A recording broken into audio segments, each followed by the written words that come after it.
You read the title, you know what this is. This is Team Fortress 2 Man vs. Machine, but only using stock weapons for all 9 classes. I'm gonna preface that I'm not the best MVM player, but I try to play somewhat optimally. This isn't intended to be a guide, but I will add some commentary on what my strategies are and what upgrades you want to go for to best optimize stock loadouts. I'm also allowing the use of canteens because it's my challenge, I can do what I want. I will also be touring on Expert because it's even 9 missions for 9 classes. Going in order, we're starting with the Engineer. Giddy up, boys!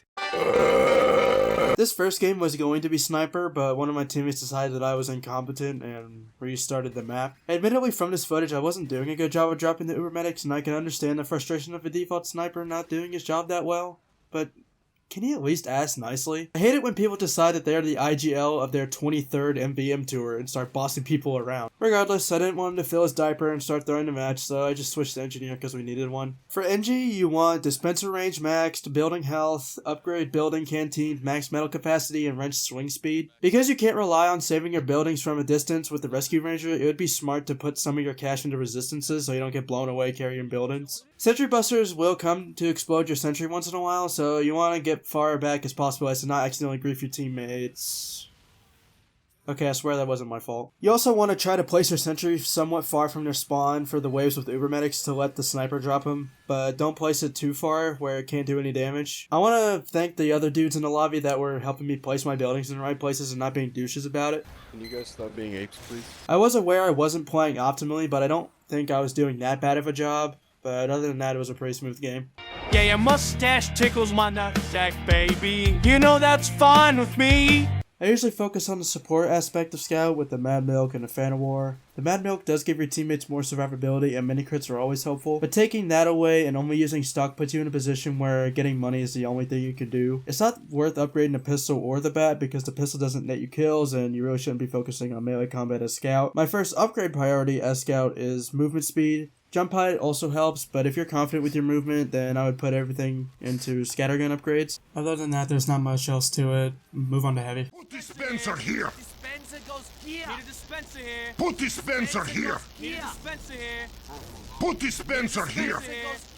Heavy is probably the only class that is practically unfazed by this challenge. I run stock in MVM anyway, so it didn't really change a whole lot gameplay wise. Resistances and minigun firing speed are the upgrades you really want. If you want to go stock heavy and upgrade to shotgun and fists, that's the one-way ticket to getting kicked, but all power to you. You want your minigun out 99% of the time to sustain your high DPS. You want to stick around your dispenser to get constant ammo and health. If your NG is busy with texting things and watching the sniper carry the match, then you probably want to put your money into ammo or Uber canteens. But most of the time your dispenser will be your pseudo pocket medic and you should be able to get through the game while watching the boys on your second monitor.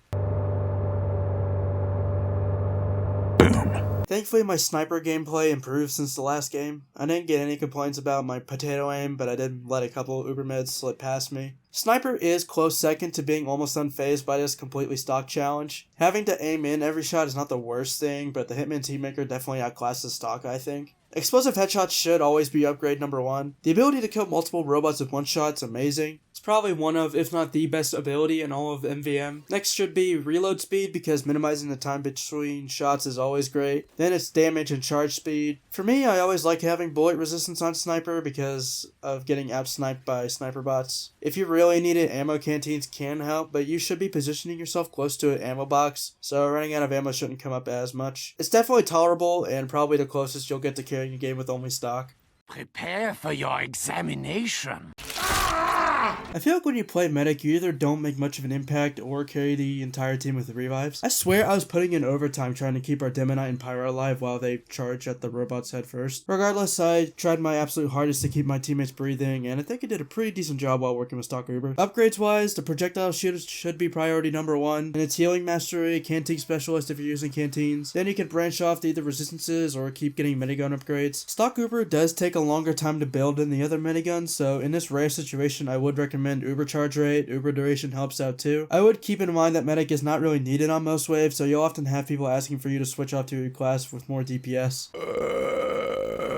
Playing demo on Manworks without any memorization of the robot spawns is a bit difficult because I'd find myself putting all 8 of my stickies on a side without knowing which robots spawn on which side. But once you stop complaining about minuscule issues in your stock MVM video, you can move on to upgrades. Demo is expensive to upgrade and you have to manage your money investment wisely. You want to focus on your sticky launcher primarily. Damage, reload, firing speed, clip size, you get it. I would also put my money into reload speed on the grenade launcher because I missed a whole bunch of back shots. Why is there back shots in the script? Because I missed a whole bunch of kill shots on robots because playing demo is a reload simulator. Quick canteens also help tremendously when utilized well. Just keep your distance between robots when shooting stickies, watch out for pyros, and everything should go somewhat well for you. Didn't your mama teach you not to play with matches?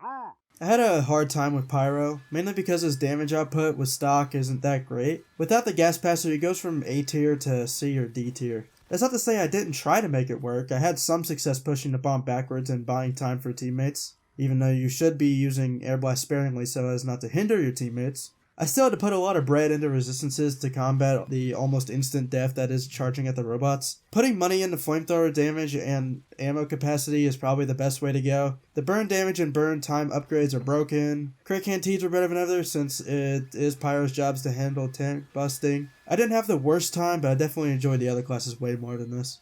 I have expensive taste.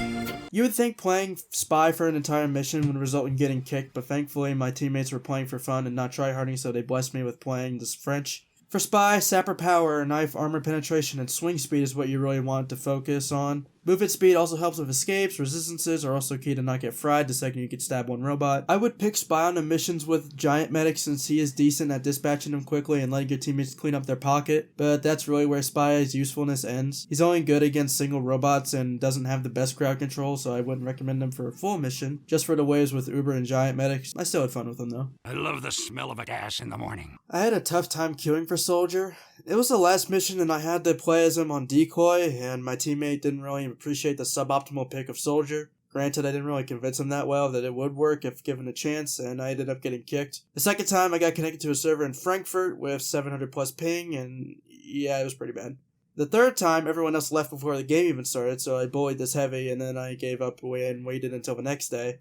The fourth attempt almost flopped. 4 of my teammates left after we failed round 1. Me and someone else waited for more people to show up, and we got through the game without issue. For upgrades, you want 1 tick of Rocket Specialist, clip size, damage, crit canteens, resistances, you know the drill. Playing Soldier on this mission is a bit tough. Most of the waves had Uber medics, and you wanted to avoid shooting them until the sniper or pyro took them out. That was a bit of a hurdle. Not to mention the sniper bots that love to be annoying. But I did manage to pull through those obstacles and be kind of helpful. It's suboptimal at best, but I am playing Soldier, so I still had a blast. No pun intended.